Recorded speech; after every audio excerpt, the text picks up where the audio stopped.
Welcome back guys. Vishal Gupta आपका teacher. कैसे हो आप सब गाइस? इस वीडियो में मैं आपको सीए फाउंडेशन और बीकॉम का जो सब्जेक्ट है बिजनेस लॉज या कमर्शियल लॉज जिसको बोलते हैं, उसका chapter the Indian contract act 1872 आगे कंटिन्यू कराने जा रहा हूं। गाइस आपको पता है कि हम ये यूनिट नंबर 4 कर रहे हैं, परफॉर्मेंस ऑफ द कॉन्ट्रैक्ट।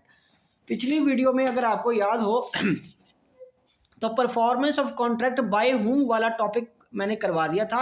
आज हम ये वाला टॉपिक करेंगे, liability of joint प्रोमिजर and प्रोमिजी।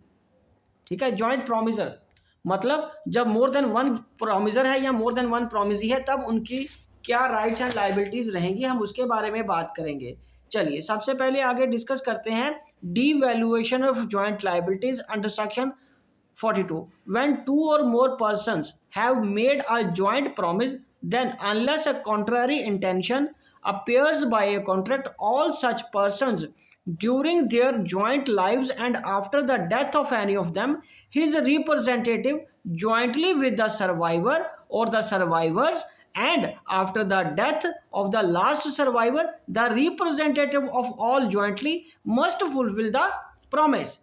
Clear है बच्चे? समझ आ गया कि जब more than one person have a joint promise, jointly promise किया उन्होंने, और जब तक कि ये ना लिखा हो कि उसके रिप्रेजेंटेटिव नहीं पूरा कर सकते उस प्रॉमिस को, तब तक उनके रिप्रेजेंटेटिव्स को ही पूरा करना होता है उसकी डेथ के बाद। ठीक है, जॉइंटली जहाँ तो जॉइंटली विद द सर्वाइवर, या सर्वाइवर्स जो रह गए हैं, एक ही डेथ हो गई है बाकी दो बचे हुए हैं, तो वो उनके सर्वाइवर्स करेंगे। ठीक है, under the death of the last survivor, जब उसकी भी डेथ हो जाती है लास्ट सर्वाइवर की, तो रिप्रेजेंटेटिव ऑफ ऑल सारे मिलके प्रॉमिस को पूरा करेंगे। ठीक है जी। तो analysis of section 42, if two और more persons have made a joint promise, ordinarily all of them during their life must jointly fulfil the promise. उसके बाद after death of any of one of them, his legal representative jointly with the survivor or the survivor should do so. After the death of the last survivor, the legal representative of all the original promisers must fulfill the promise. Section 42 इसमें क्या कहता है? Deals with the voluntarily discharge of obligation by joint promiser, कि वो voluntarily discharge करेंगे obligations को, but if they don't discharge their obligation on their own it's violation, then what will happen? तब हम सेक्शन 43 को अंडरस्टैंड करेंगे। उसमें क्या लिखा हुआ है? व्हेन टू और more persons make a joint promise, the promisee may in the absence of the express agreement to the contrary compel any one और more of such joint promisor to perform the whole of the promise. Each promiser may compel, promiser the person who has made the promise, each promiser may compel contribution, जिसने वादा किया वो contribution के लिए compel कर सकता है कि सारे मिलके करेंगे. Each of two or more joint promisers may compel every other joint promiser to contribute equally with himself to the performance of the promise unless a contrary intention appear from the contract. Right guys?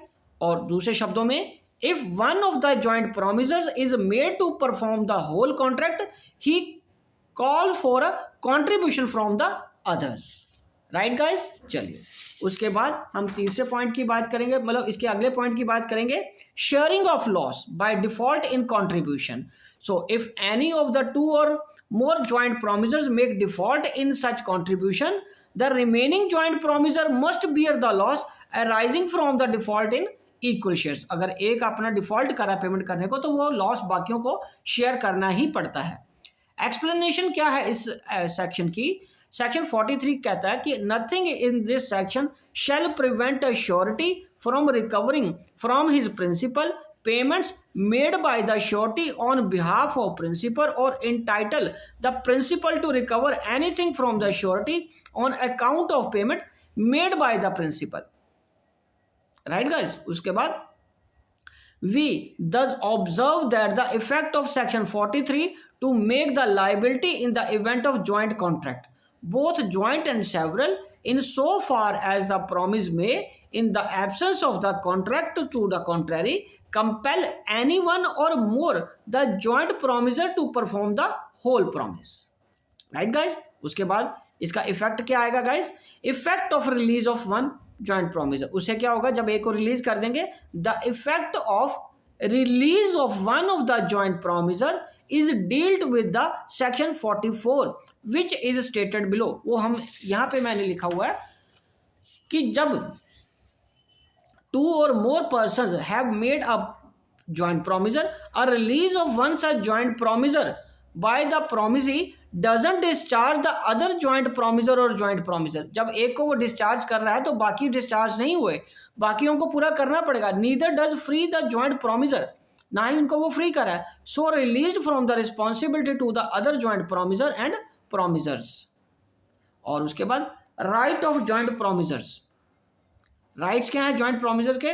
When a person has made a promise to two और more persons jointly, then unless a contrary intention appear from the contract, the right to the claim of performance rests as between him and them and with them during their legal lives, joint lives, and after the death of the last survivor with the representatives of all jointly। तब सारे उनके representatives मिलके उसको claim कर सकते हैं। Right guys? तो guys इसी के साथ ये वाला टॉपिक कंप्लीट होता है। मैं अब आपको नेक्स्ट वीडियो में ये टाइम एंड प्लेस को करवाऊंगा। तो गाइज मैं इसको सेक्शन वाइज मतलब अलग अलग पॉइंट वाइज करवा रहा हूं ताकि आपको समझने में और वीडियो को ढूंढने में कोई प्रॉब्लम ना आए। तो गाइज इसी के साथ ये वीडियो कंक्लूड करता हूं। आई होप कि आपको अच्छे से मेरा लेक्चर समझ आ गया होगा। आप इसी को देख के अपने नोट्स बना लीजिए और रिवीजन भी यहीं से कर लेना। ओके जी, गुड लक।